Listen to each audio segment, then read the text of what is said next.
Okay, here we're going to want to look at one of the least flexible character combos in Descript, AJ. Luckily, it's extremely rare in English. There's only a few rare cases where you actually have an AJ combo. That's probably why I left it so unflexible. So let's start with a simple word like ajar. So we have A, J, A, R.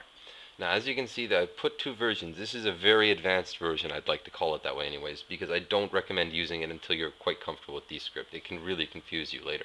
But as long as you can identify this as an A, I tend to make this basically the J. You hide the J up inside the A like so.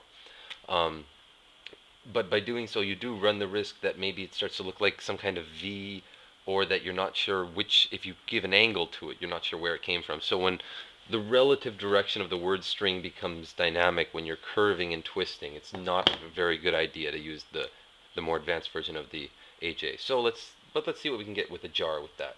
So A, J, A, J, A, R. That could be a jar. Not bad. I'm not a huge fan of how it looks, and I'm especially not a huge fan of that because I use it so rarely I find it harder to read, or I find it slows down my reading speed.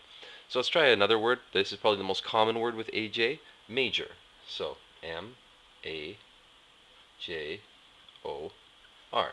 Now what can we do to this? Well, we can move the OR up there so that we have A, J, O, and then we can put the R here, we can put the R here. What else can we do with this? Well, we could try using that advanced combo. So let's see what we get with that. We get an MA, we put the J there, and then we could put the OR here, but even better I'd say would be to try to save the space, touch the over there, have the R come out. Or even put a bigger O and the R inside. Major. That might seem somewhat symbolic of major.